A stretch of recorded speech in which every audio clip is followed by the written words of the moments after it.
In the beginning, there was only chaos and the silent void. From that primal disorder, a single seed ignited itself and took root. Without maker or master, it sprouted into a luminous tree that needed no soil but chaos itself for sustenance. Its roots drank from the fathomless deep of unformed creation, and its towering trunk rose, weaving raw chaos into law and pattern. From its crown burst endless branches, each branch a newborn reality, each leaf a cosmos spinning with its own stars and life. Thus, the multiverse self-germinated, a living tree of worlds that had no gardener, a cycle of creation arising from itself. Even as it grew, the tree bore hidden seeds among its fruits of stars, promising that creation would ever renew itself in cycles unending. Norat and the corruption of the cruel. Yet deep in the darkness beyond the roots, a hunger stirred, a half-seen, half-felt presence crept forth from the outer void. Norat, the consuming shadow. Norat was not life, but anti-life, a force of endless appetite seeking to devour the tree's light. It whispered promises of dominion to certain astral beings born among the early stars. Under its corrupting voice, these once radiant spirits were remade into the cruel, their original grace warped into malice. Under Norat's will, the cruel set out to dismantle the multiverse piece by piece. They severed entire branches of possibility, leaving whole universes to wither and die. They poured venom into the roots of the tree, hoping to rot creation at its source. They shrouded vibrant worlds in eternal night, enslaving the hearts of their inhabitants to despair. They tried to break the great trunk of law and pattern to still the pulse of reality itself. All creation trembled as the cruel unleashed ruin. The tree of worlds, once only growing in peace, now shook with the throes of war as its branches screamed under assault. It was an age of nightmare, with the fate of all existence hanging in the balance. The merciful guardians, against this onslaught, others rose in steadfast defiance. These were the merciful, beings of star and spirit, mortal and immortal, who kept compassion burning in their hearts. Some say the tree itself awakened guardians from its own bark and sap, luminous entities, each a protector of a realm endowed with the will to preserve balance. The merciful did not seek power or revenge. They fought to heal the wounded branches and to shelter the roots from further harm. Mercy itself became their sword and shield. For every universe the cruel sought to snuff out, the merciful ignited two more with hope. For every poison of despair spread by Norat, they offered the antidote of courage and unity. For a time, the merciful held back the advancing night. Yet Norat's shadow was vast and tenacious, an infection seeping into the fringes of every reality. It became clear that mere resistance would not be enough. A new light, unprecedented and unpredictable, was needed to turn the tide. In the midst of chaos, an unlikely champion emerged, carrying an ancient power of life in their bare hands. The lone bearer of the galactic plant from a shattered world long thought lost, a lone figure stepped forward, unnamed and unheralded. In silence they traversed the burning heavens, offering no name. They brandished no sword, only a strange cutting of a star-born vine carried in their arms. This was a galactic plant of celestial origin, unlike any seen before, a living relic glowing with the violet and indigo of nebulae, its leaves shimmering like miniature galaxies. It was said to be a species beyond existence itself, perhaps a last relic of creation's first garden, imbued with psychic and metaphysical might. Legends whispered how in ages past, humble herbs had warded off curses and evil. Now that ancient wisdom lived again on a cosmic scale, the plant's very presence bent reality. Its energy rippled outward in halos, distorting perception and space-time around the bearer.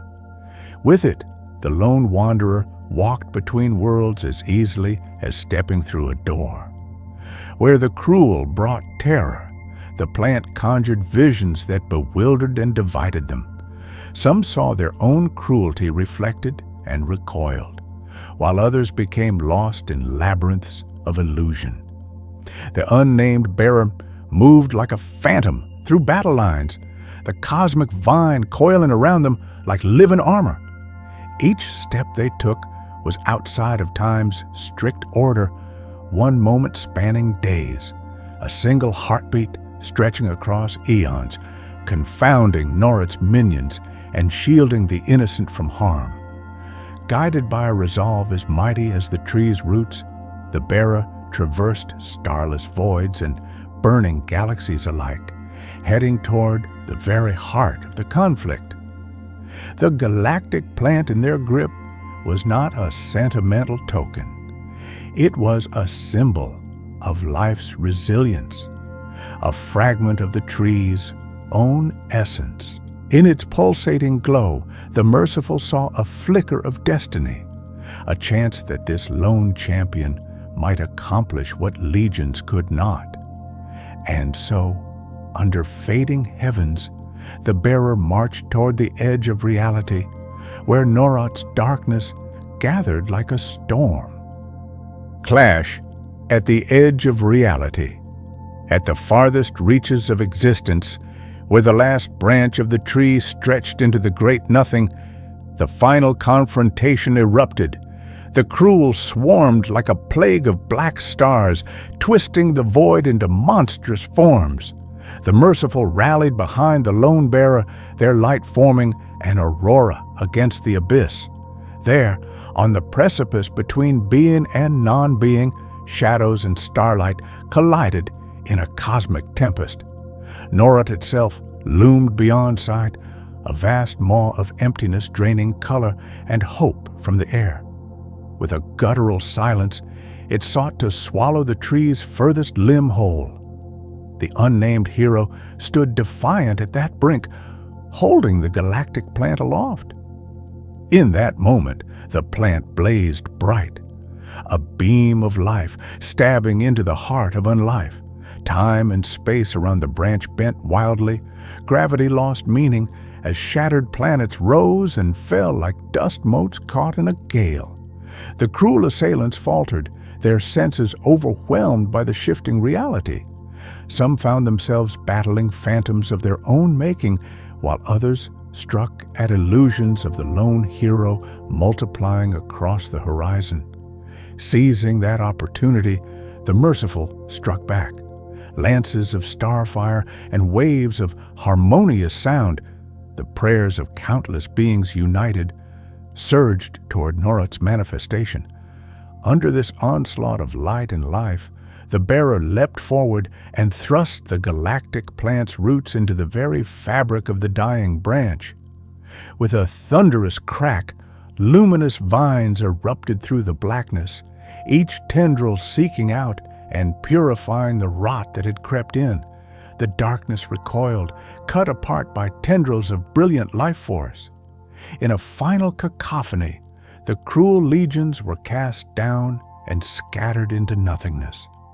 Norat's grasping shadow was pried loose from the tree's limb, not destroyed, but forced to flee back into the outer dark. The vow to liberate all realms. When the storm of battle passed, a new hush fell across the cosmos. The once withered branch now glowed with renewed life, where the galactic plant had rooted, and the scars of war began to heal. The merciful gathered among the still shuddering branches and beneath the starlight trunk, tending to the wounded worlds. At the center of it all stood the lone bearer, the celestial vine still entwined around their arm, its leaves gently luminous with hope.